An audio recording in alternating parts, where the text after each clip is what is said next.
പൂരമാണല്ലോ അല്ലേ, പൂരം വന്നിരിക്കുന്നു, ആനകളുടെ കൂട്ടം എത്തിയിരിക്കുന്നു, വെടിക്കെട്ട്, അങ്ങനെയുള്ള സംഭവ വികാസങ്ങളെല്ലാം ഇനി എന്തൊക്കെ ആണ് ഈ പൂരം കഴിയുമ്പം വരുന്നതെന്നറിയില്ല.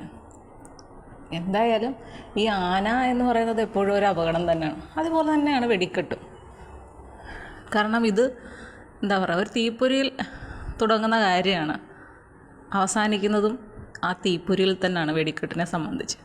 ആനയുടെ കാര്യം എന്താണ്, കാണുമ്പോൾ ഭയങ്കരമായിട്ട് വലിയൊരു സംഭവം അല്ലേ, അങ്ങനെ ഒരുക്കി നിർത്തിയിരിക്കുന്നു എന്നൊക്കെ തോന്നും. പക്ഷേ ചെറിയൊരു കാര്യം മതി, ഒരു ഉറുമ്പ് വിചാരിച്ചാലും മതി ആനയൊന്നും സ്വഭാവം മാറ്റിയെടുക്കാൻ അല്ലേ. അപ്പോൾ ഇവിടെ അടുത്ത അമ്പലത്തിൽ ആനയെ കൊണ്ടുവരുമ്പോഴത്തേക്കും ഭയങ്കര ആഘോഷമായിട്ടാണ് അങ്ങ് റോഡിൽ നിന്ന്, നേരത്തേക്ക് ഹൈവേയുടെ അവിടെ നിന്നേ ഇങ്ങോട്ട് ആളുകളുടെ ബഹളവും കൂട്ടവും ഒക്കെ ആയിട്ടാണ് വരുന്നത്. പെൺപിള്ളേരും ആൺപിള്ളേരും കൂടെ ഒക്കെ ഡാൻസും ബഹളവും. പക്ഷെ കാണാൻ നല്ല ഭംഗിയാണ്, എനിക്കിഷ്ടമാണ് കുട്ടികളൊക്കെ അത്ര. കാരണം എൻ്റെ നാട്ടിലൊന്നും ഇങ്ങനെയൊന്നും കുട്ടികളിങ്ങനെ എൻജോയ് ചെയ്യുന്നത് ഞാൻ കണ്ടിട്ടില്ല. പക്ഷെ ഇവിടെ വരുമ്പം ആർക്കും അതിനൊരു കംപ്ലൈൻറ്റും പറയില്ല. എല്ലാവരും ആൺപെൺ വ്യത്യാസമില്ലാതെ എല്ലാവരും ഒന്നിച്ച് ചെണ്ടക്കാരുടെ ഒപ്പം ഡാൻസും ഒക്കെ ആയിട്ട്, പിന്നെ കുറച്ച് അലങ്കാരങ്ങളും ഒക്കെ നല്ല ഭംഗിയാണ് കാണാൻ. എനിക്ക് സത്യം പറഞ്ഞാൽ ആനയെ കാണുന്നതിനെക്കാട്ടും കൂടുതൽ ഈ കുട്ടികളുടെ ആ സന്തോഷം കാണുന്നതാണ് എനിക്ക് ഭയങ്കര സന്തോഷം. പക്ഷേ ഇത് രാവിലെയാണ്, 7 മണി ഒരു സമയത്തൊക്കെ ആയിരിക്കും ഈ ഒരു വരവൊക്കെ. അതുകൊണ്ട് നമുക്ക് ഇവിടുത്തെ കാര്യങ്ങളൊക്കെ തീർത്തിട്ട് പോകുക എന്നുള്ളത് പലപ്പോഴും പറ്റില്ല. എങ്കിലും ഞാൻ ആദ്യം ശ്രമിക്കാറുണ്ട് എത്താൻ. അങ്ങനെ ഉള്ള സംഭവമാണ്. പക്ഷേ ഞാൻ ഇവിടെ വന്നതിന് ശേഷം 1-2 പ്രാവശ്യമൊക്കെ ഇങ്ങനെ ആന നമുക്ക് ആന പ്രശ്നമുണ്ടാക്കും. അതായത് അതിന് സ്വാഭാവികമായിട്ടും ഉണ്ടാകുന്ന പ്രശ്നം, മറ്റെന്തെങ്കിലും കാരണം കൊണ്ടല്ല.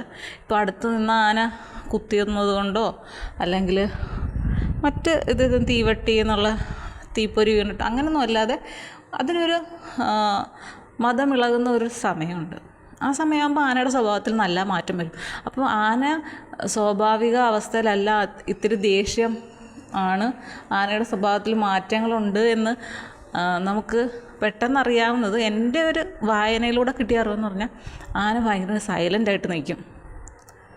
വളരെ എന്താ പറയുക, ശ്രദ്ധയോടുകൂടി ഞാൻ എവിടെയാണ് നിൽക്കുന്നത് എന്നുള്ള ആ ഒരു ചിന്തയാണോ അതിൻ്റെ ഉള്ളിൽ തോന്നുന്നത് എന്നറിയില്ല. ഭയങ്കര സൈലൻ്റാകും, ചെവി അനക്കാതെ, വാല് ഇങ്ങനെ എന്താ പറയുക, സാധാരണ ആനയുടെ വാലിങ്ങനെ താഴോട്ട് ഇങ്ങനെ കിടക്കുമല്ലോ. പക്ഷേ ഈ ഒരു സമയത്ത് വാലൊക്കെ ഒന്ന് എന്താ പറയുക, ഒന്ന് എന്താ പറയുക, വളച്ചൊക്കെ ഇങ്ങനെ വെക്കുമല്ലോ, അങ്ങനെ അങ്ങനെ വെച്ചിട്ട് ഇങ്ങനെ ചെവി അനക്കാതിരിക്കുമ്പോൾ അതൊരു നെഗറ്റീവാണ്. അതുപോലെ എൻ്റെ വാല് ഇതൊക്കെ ഇങ്ങനെ സൈലൻ്റാക്കി ഇങ്ങനെ വെച്ചിരിക്കുമ്പോഴെന്താണ് അതതിൻ്റെ, അതുപോലെ തന്നെ തീറ്റയൊന്നും എടുക്കാതെ ഇങ്ങനെ നിൽക്കുകയാണ്, അനങ്ങാതെ നിൽക്കുന്നതെന്ന് പറയുമ്പോഴേ അതൊരു നെഗറ്റീവിൻ്റെ സൂചനയായിട്ട് കാണണമെന്നാണ് ഞാൻ വായനയിലൂടെ അറിഞ്ഞിട്ടുള്ളത്.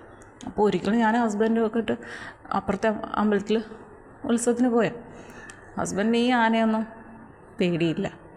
എനിക്കും പണ്ടൊന്നും എനിക്ക് പേടിയില്ലായിരുന്നു. ഞങ്ങൾ ഈ താലമൊക്കെ എടുക്കാൻ പോകുമ്പം ഏറ്റവും ലാസ്റ്റ് നിൽക്കാൻ എല്ലാവർക്കും ഒരു ഭയമാണ്. കാരണം ഏറ്റവും ലാസ്റ്റ് ആനയാണല്ലോ വരുന്നത്. അപ്പോൾ ആനയുടെ തൊട്ടടുത്തൊക്കെ നിൽക്കുന്നതിൽ എനിക്ക് പ്രശ്നമില്ലായിരുന്നു. അതെന്തോ ഒരു രസമായിട്ടാണെന്ന് എനിക്ക് തോന്നി. പിന്നീട് ഈ ആന ഇങ്ങനെ ബഹളം വയ്ക്കുന്നതിൻ്റെ, ആളുകളെ കൊല്ലുന്നതിൻ്റെയൊക്കെ വീഡിയോ ഒക്കെ കണ്ടു കഴിഞ്ഞപ്പോഴാണ്, ദൈവമേ ഇത്ര വലിയ പ്രശ്നമാണ്. കാരണം നമുക്കൊരനുഭവമില്ല അങ്ങനെ ഒരു സംഭവം ഉണ്ടായിട്ട് കണ്ടിട്ടോ, അങ്ങനെ പറയുന്നത് കേട്ടിട്ടുണ്ടെങ്കിലും ഇത്ര തീവ്രമായ ഒരു സംഭവമാണ് എന്ന് എനിക്ക് മനസ്സിലായില്ലായിരുന്നു. അതുകൊണ്ട് തന്നെ ആ പ്രായത്തിൽ എനിക്ക് ആനയോട് ഭയമില്ലായിരുന്നു, ആനയുടെ അടുത്തൂടെ പോകാനോ. അപ്പം എൻ്റെ അച്ഛനുണ്ടായ സമയത്ത് എൻ്റെ ചേട്ടന്മാരുടെയൊക്കെ മക്കളെയൊക്കെ ഈ പറക്കി വരുമല്ലോ, നമ്മുടെ വീടുകളിൽ പറ എന്ന് പറയുന്ന ഇതുണ്ട്. ഉത്സവ സമയത്ത് ഏതമ്പലത്തിലാണോ ഉത്സവം, ആ ഉത്സവത്തിൻ്റെ സമയത്ത് അവിടുത്തെ ദേവനോ ദേവിയോ എല്ലാ വീടുകളിലും വന്ന് പറ എടുത്തിട്ട് പോകും.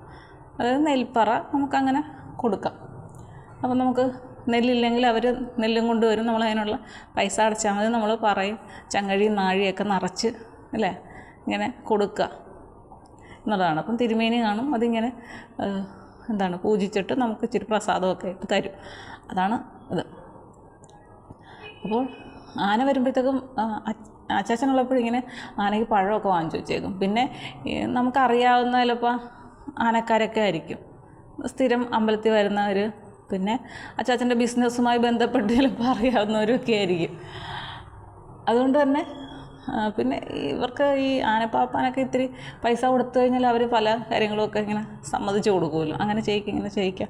കാരണം ആനപ്പാപ്പാൻ എന്ത് പറയുന്നു അതാണ് ആനയുടെ നിയമം എന്നുള്ള രീതിയിൽ. അപ്പോൾ ഇങ്ങനെ ഒരു പ്രാവശ്യം വന്നപ്പോഴത്തേക്കും അച്ഛൻ്റെ ചേട്ടൻ്റെ മോൻ്റെ കുഞ്ഞ്, അത് അണ്ണൻ്റെ കുഞ്ഞിനെ ഇങ്ങനെ ആനയുടെ അടിയിൽ കൂടി ഇങ്ങനെ കൊണ്ടുപോവുകയൊക്കെ ചെയ്ത ചാച്ചൻ. അപ്പം ഞാനിപ്പം മിസ് ചെയ്യുന്നൊരു കാര്യമാണ്, ഞങ്ങൾക്ക് 2 പേർക്കും ഓരോ മക്കളായി ആ ചാച്ചനുണ്ടായിരുന്നെങ്കിൽ അപ്പോൾ അവർക്ക് എന്തൊക്കെ രീതിയിൽ എങ്ങനെയൊക്കെ ആയിരിക്കും കാര്യങ്ങൾ ചെയ്തു കൊടുക്കാം. പക്ഷേ എന്ത് ചെയ്യാം, അതിനൊരു ഭാഗ്യം ഞങ്ങൾക്ക് 2 പേർക്കും ഇല്ലാണ്ടായിപ്പോയി. പറഞ്ഞിട്ട് കാര്യമില്ലല്ലോ അല്ലേ. അപ്പോൾ അതങ്ങനെ ഒരു സൈഡിൽ ആ വേദനയായിട്ട് അങ്ങനെ ഇരുന്നോട്ടെ. അതൊരു എന്താ പറയുക, വേദനയുള്ള വേദനയായിട്ടിരുന്നോട്ടെ.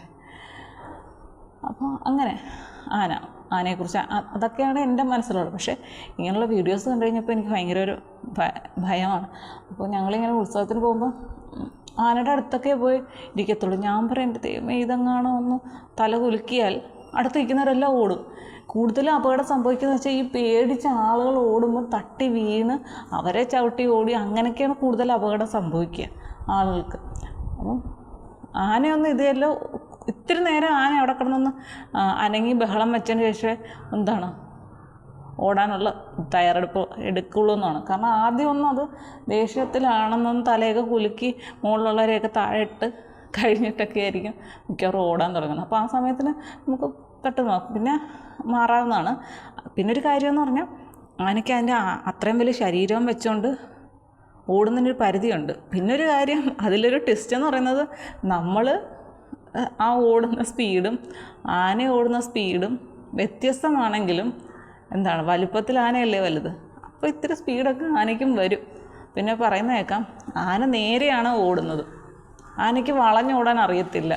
അപ്പോൾ എന്ത് ചെയ്യണം, ആന പിടിക്കാൻ വരുമ്പോൾ അല്ലെങ്കിൽ ആന ഉപദ്രവിക്കാൻ വരുമ്പോൾ നിങ്ങളൊരിക്കലും നേരെ ഓടരുത്, വളഞ്ഞും പൊളഞ്ഞും ഓടിക്കോണം. അപ്പോൾ ആനയ്ക്കൊരു കൺഫ്യൂഷൻ വരും എന്നൊക്കെ കേട്ടിട്ടുണ്ട്. ഇതിലൊക്കെ സത്യം ഉണ്ടോ എന്ന് എനിക്കറിയില്ല. അപ്പോൾ ഒരിക്കൽ ഞങ്ങളുടെ ട്യൂഷൻ സെൻറ്ററിൽ ഒരു കുട്ടി പഠിക്കുകയാണ്. അപ്പം ഞാനിങ്ങനെ ചോദിച്ചു, നമ്മൾ സംസാരിക്കുന്ന കൂട്ടിൽ അച്ഛനെന്താ, അപ്പം പാപ്പാനാണ്, എനിക്കൊരു ആനവാല് കൊണ്ടു തരുമോ എന്ന് ചോദിച്ചിട്ട് പിറ്റേ ദിവസം തന്നെ ആ കൊച്ചൻ ആനവാല് കൊണ്ടു തന്നു. അമ്മ അപ്പം അതിന് മുമ്പൊക്കെ ഈ അച്ചാച്ചൻ്റെ ബിസിനസ് രംഗത്ത് ഉള്ള വരുന്നവരൊക്കെ ഉണ്ടല്ലോ, അപ്പം അവരൊക്കെ ഇങ്ങനെ ചോദിച്ചിട്ടൊക്കെ അവരോടൊക്കെ ചോദിച്ചു കഴിഞ്ഞാൽ അവർ കൊണ്ട് കൊടുക്കും. അപ്പം അതൊക്കെ അമ്മ ഇങ്ങനെ എണ്ണയുടെ ടിന്നിൽ ഇങ്ങനെ ഇട്ട് വെക്കും. അങ്ങനെ ഇതും അതുപോലെ എണ്ണയുടെ ടിന്നിൽ ഇവിടെ ഇട്ട് വെച്ചു. പക്ഷേ അത് മിസ്സിങ് ആണ്, ഇതുവരെ കിട്ടിയിട്ടില്ല. എനിക്കത് ഭയങ്കര ഒരു വേദനയാണ്, വിഷമമാണത്. കാരണം നമ്മൾ ചോദിച്ചത് കിട്ടി, നമുക്കതൊരു മോതിരോ എന്തെങ്കിലും ചെയ്യിക്കാം, ഒരു ഭംഗിയല്ലേ. ചിലർ പറയാം ആനവാലിൻ്റെ മോതിരം ഇട്ട് കഴിഞ്ഞാൽ പേടിക്കത്തില്ല എന്നൊക്കെ. അതിലൊക്കെ സത്യം ഉണ്ടോയെന്നൊന്നും എനിക്കതൊന്നും അത്ര ഇതായിട്ട് തോന്നിയിട്ടില്ല. കാരണം എന്ന് വെച്ചാൽ അതിലൊരു 2 രീതിയിൽ പറയാം. കാരണം ഒന്ന് നമ്മുടെ ഒരു വിശ്വാസമാണത്. ചിലരുടെ മനസ്സിന് ഭയങ്കര വിശ്വാസം കൊണ്ട് കീഴടക്കാനേ അവരെ പറ്റത്തുള്ളൂ. അങ്ങനെയാണെന്ന് പറഞ്ഞാൽ അവരെ ചെയ്യുള്ളൂ, അങ്ങനെയുണ്ട്. അപ്പം ഈ ആനവാൽ ഇട്ടേക്കുന്നത് നീ ഇനി പേടിക്കില്ല എന്ന് പറഞ്ഞു കഴിഞ്ഞാൽ ശരിയാ, ആനവാലിനെ വിശ്വസിച്ച് ആ പേടി എന്നുള്ളത് വേണമെങ്കിൽ മാറ്റിവെക്കും. അങ്ങനെയുള്ള മനസ്സുകൾക്ക് ആനവാൽ അതിൽ എന്തായാലും കുഴപ്പമില്ല. അവരെ ഇങ്ങനെ പറഞ്ഞ് മനസ്സ് മാറ്റാൻ പറ്റും. ചിലരുടെ മനസ്സിലെന്താണ്, എന്തൊക്കെ ചെയ്താലും അവരവരുടെ മനസ്സിന് തോന്നാത്തൊന്നും ശരിയല്ല എന്ന് തന്നെ അവർ വിശ്വസിക്കും. അതെങ്ങനെ ആയിക്കോട്ടെ. അപ്പോൾ ആന എപ്പോഴും ഡേഞ്ചറാണ്. അങ്ങനെ അന്ന് ഞങ്ങൾ അമ്പലത്തിൽ പോയി ഇങ്ങനെ ഇരുന്ന സമയത്തും ഇതുപോലൊരു ആന ഇങ്ങനെ സൈലൻ്റായിട്ട് നിൽക്കുക. അത് തിന്നുന്നുമില്ല, എടുക്കുന്നുമില്ല, ചെവി ആട്ടുന്നില്ല, ഏതോ ഒരു രൂക്ഷതയിൽ ഇങ്ങനെ നോക്കിക്കൊണ്ട് നിൽക്കുക. അപ്പം ഇപ്പം ഞാൻ ഹസ്ബൻഡിനോട് പറഞ്ഞു, അത് ഇച്ചിരി പ്രശ്നക്കാരൻ, നമുക്ക് ഇവിടുന്ന് മാറാൻ, നമുക്കിവിടുന്ന് പറഞ്ഞ് ബഹളം വെച്ച് ലാസ്റ്റ് ഹസ്ബൻഡ് ഞാനിവിടെ അവിടെ നിന്ന് എണ്ണീറ്റ് മാറി. അത് കഴിഞ്ഞപ്പം ഇങ്ങനെ ആനയും കൊണ്ട് മുന്നോട്ട് ഇങ്ങനെ നടക്കുകയാണ്. അപ്പം ഈ ആന മറ്റു ആനയുടെ കീഴിലോട്ടങ്ങ് ചെല്ലുകയാണ്. എന്നിട്ട് പിന്നെ ഈ ആനക്കാരൻ അവിടെ നിർത്തി. മറ്റുള്ള ആനയൊക്കെ പോയി കഴിഞ്ഞിട്ടാണ് പിന്നെ ഇതിനെ പുറകെ കൊണ്ടുപോയത്. അതായത് നമ്മൾ ഒരാളോട് യുദ്ധത്തിന് ചെല്ലുമ്പോൾ അങ്ങോട്ട് ഇടിച്ചു കയറി ചെല്ലുക എന്ന് പറയുന്ന പോലെ ഈ ആനയുടെ പെരുമാറ്റം. അതെല്ലാം കഴിഞ്ഞു ഞങ്ങളിങ്ങോട്ട് വരുന്ന വഴിക്ക് ഭയങ്കര ഇരുട്ട്. അപ്പം പറയുന്നുണ്ട്, അപ്പം മിണ്ടാതിരിക്കുക എന്ന് പറഞ്ഞുകൊണ്ട് ഒരാൾ വരുന്നുണ്ട് ഇവിടെ അടുത്തുള്ള ചേട്ടൻ. അപ്പോൾ എന്താ ചോദിച്ചപ്പോഴത്തേക്കും ആന വരണ്ട് നിൽക്കുകയാണ്, അതുകൊണ്ട് മിണ്ടാതെ അത് ലൈറ്റൊക്കെ ഓഫ് ചെയ്തത് എന്ന് പറഞ്ഞു. അപ്പം ഞങ്ങൾ ഓർക്കുകയും ചെയ്തു വരുന്ന വഴിയിലല്ലേ ഇരുട്ടുവാണല്ലോ, അപ്പോൾ അതുകൊണ്ടാണ് ഈ ലൈറ്റൊക്കെ ഓഫ് ചെയ്തിരിക്കുന്നത്, ഞങ്ങൾ മിണ്ടാതെ എന്ന് പറഞ്ഞു. അപ്പോൾ ഞങ്ങൾക്ക് പോകണ്ട, അപ്പോൾ അപ്പുറത്തൊരു വഴിയുണ്ട്, ആ വഴി കൂടെ ആ വീട്ടിലോട്ട് കയറി നിൽക്കാൻ പറഞ്ഞു. അങ്ങനെ ഞങ്ങൾ അതുവഴി അങ്ങോട്ട്. അപ്പോൾ നോക്കിയപ്പോൾ ആ ഇരുട്ടത്ത് അതിൻ്റെ അപ്പുറത്ത് ഈ വീടിൻ്റെ അപ്പുറത്ത് തന്നെ വേറൊരു ആന നിൽക്കുന്നു. അതവിടെ നിന്ന് ഇങ്ങനെ ആ തലയാട്ടി അങ്ങനെ നിൽപ്പുണ്ട്. അപ്പോൾ അത്ര വലിയ ആനയൊന്നുമല്ല, അതൊരു ചെറിയ ആന. അപ്പോൾ ഞങ്ങളോട് ദൈവമേ, ഇവിടെ ഒരു ആന നിൽക്കുന്നുണ്ടോ, അതിനെ ഇനി തളച്ചിട്ടുണ്ടോ എന്ന് കരുതി. അപ്പോൾ ആ വീട്ടിലേക്ക് ചെന്നപ്പോഴത്തേക്കും, ആ വീട്ടിലാണിപ്പം ഞങ്ങൾ വൈകുന്നേരം കളിക്കാൻ പോകുന്നത് കേട്ടോ. ആ വീട്ടിലേക്ക് ചെന്നപ്പം ചേച്ചി പറഞ്ഞു, ഇത് ഇവിടെ ഒരെണ്ണം നിൽപ്പുണ്ടോ, അവിടെ ഉണ്ട്. ഈ ആന ആദ്യമേ ബഹളം വെച്ചതെന്ന്. അപ്പം പിന്നെ അത് അവിടെ തന്നെ അതുകൊണ്ട് അങ്ങ് തളച്ച്. പക്ഷെ മറ്റേതിനെ ഇവർ തളയ്ക്കാൻ പറ്റില്ല, അതിൻ്റെ പ്രശ്നമാണ്. അങ്ങനെ പിന്നെ അന്നത്തെ ദിവസം പിറ്റേ ദിവസം നമ്മുടെ ഈ വീട്ടിൽ നിന്നുകൊണ്ട് കാണാമായിരുന്നു ആന അവിടെ നിൽക്കുന്നത്. പിന്നെ റോഡ് സൈഡായിരുന്നു, അവിടെ ഒരു മരമായിരുന്നു, ആ മരത്തേൽ തളച്ചു. പിന്നീട് അതിനെ അവിടുന്ന് ഒന്ന്, കാരണം റോഡിൽ കൂടെ വണ്ടി പോകുമ്പോൾ അതൊരു ബുദ്ധിമുട്ടാണ്. പിന്നെ അതിനെ അവിടെ നിന്ന് അതിൻ്റെ അപ്പുറത്തൊരു മാവുണ്ട്, ആ മാവിൽ കൊണ്ടുവന്ന് തളച്ചിട്ട്. അപ്പോൾ അതവിടെ നിന്നുകൊണ്ട് മാവിൻ്റെ ശിഖരമൊക്കെ ഒടിച്ചൊക്കെ താഴെ ഇട്ടായിരുന്നു. പിന്നെ 2 ദിവസം കഴിഞ്ഞപ്പോൾ പിന്നെ അതിനെ കണ്ടില്ല, അതിനെ കൊണ്ടുപോകായിരിക്കും മാറിയപ്പോൾ. താൽക്കാലികമായിട്ടുണ്ടായ ദേഷ്യമായിരിക്കും ആനയ്ക്ക്. എന്തായാലും ഈ തൃശ്ശൂർ പൂരത്തിനൊക്കെ എപ്പോഴും ഇത് തന്നെയാണ്. മിക്കവാറും എല്ലാ പ്രാവശ്യവും ആനയ്ക്ക് പ്രശ്നമാണ്. എങ്ങനെയൊക്കെ ശ്രദ്ധിച്ചാൽ ഈ ചൂടും ഈ ബഹളവും ഒക്കെ തന്നെയല്ലേ, ഈ കൊട്ട് ഇങ്ങനെ കേട്ടോണ്ടേ ഇരിക്കുകയല്ലേ. പിന്നെ ഈ ചൂട്, ആൾക്കാരുടെ ബഹളം എല്ലാം കൂടെ ആകുമ്പോൾ അതിനെ പറഞ്ഞിട്ട് കാര്യമില്ലല്ലോ. പിന്നെ ആനയുണ്ടെങ്കിൽ ഉത്സവം ആകുള്ളൂ എന്ന് കരുതുന്ന മനസ്സുകൾക്ക് അതില്ലാതെ പറ്റില്ല. പിന്നെ വെടിക്കെട്ട് കാണാൻ നല്ല ഭംഗിയൊക്കെയാണ്, പക്ഷെ അപകടമാണ്. എന്തും വേണ്ടി അപകടം ആണ് ഉണ്ടായിക്കൊണ്ടിരിക്കുന്നറിയാം. ഭയങ്കരമായിട്ടുള്ള അപകടങ്ങളാണ്. ഞാൻ MA പഠിക്കാൻ സമയത്ത്, ഞാൻ കൊല്ലത്താണ് പഠിച്ചത്. ആ സമയത്താണ് പുറ്റിങ്ങൽ വെടിക്കെട്ട് ദുരന്തം സംഭവിച്ചു. അപ്പോൾ ഇങ്ങനെ ഞങ്ങൾ ക്ലാസ് എടുത്തുകൊണ്ടിരിക്കുകയാണ്. അപ്പോൾ ഉച്ച കഴിഞ്ഞിട്ട് അവധി ആണ്, ക്ലാസ് ഇല്ലെന്ന് പറഞ്ഞു. അപ്പോഴാണ് പറയുന്നത് ഇങ്ങനെ ഒരു സംഭവം ഉണ്ടായതിൻ്റെ അതാണ് അവധി തരുന്നത്, കാരണം ഒത്തിരി പ്രശ്നമാണ് അതിൻ്റെ ഇതെന്ന് പറഞ്ഞു. അങ്ങനെ ആണ് അതിപ്പോഴും എനിക്ക് ഓർമ്മയുണ്ട് ആ ഒരു സംഭവം. പക്ഷെ അപ്പോഴും നമുക്കറിയില്ല. പിന്നീട് പത്രങ്ങളിലൊക്കെ വന്നതിന് ശേഷമാണ് ഇത് ഇത്ര വലിയൊരു പ്രശ്നമായിരുന്നു എന്നൊക്കെ അറിയുന്നത്. എന്ത് ചെയ്യാനാണല്ലേ, ആളുകൾ തന്നെ ഓരോ കണ്ടുപിടുത്തങ്ങൾ നടത്തുന്നു, അത് മനുഷ്യർക്ക് തന്നെ വിനയായി മാറുകയും ചെയ്യും. അല്ലാതെ എന്ത് പറയാനാണ്. പിന്നീട് ഒന്നുകൂടെ എന്ന് വെച്ചാൽ ഏറ്റവും വലിയ ആനയായിട്ട് ഇപ്പോൾ ആളുകൾ കൊണ്ടു നടക്കുന്നത് ആരാണ്? കണ്ണിന് ഇത്തിരി പ്രശ്നം ഉണ്ട് ഉള്ള ആന, രാമൻ. അപ്പം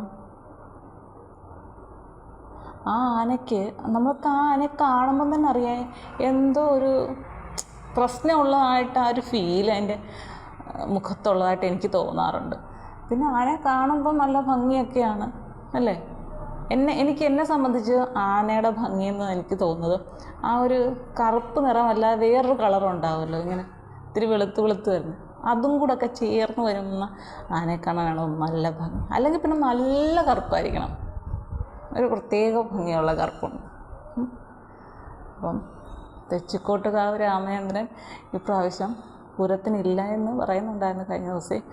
എന്തായാലും നമ്മൾ മറ്റൊന്നും വിചാരിക്കേണ്ട, എല്ലാവരുടെയും നന്മയ്ക്ക് വേണ്ടിയിട്ടാണ് അങ്ങനെ ഒരു തീരുമാനം എടുത്തിരിക്കുന്നതെന്ന് മാത്രം കരുതിയാൽ മതി. കാരണം ഇങ്ങനെ പറയുന്ന കേൾക്കാൻ അതിന് ഒരു കണ്ണിന് ഇത്തിരി കാഴ്ച കുറവുണ്ട്, ഇച്ചിരി പ്രശ്നമുണ്ട്.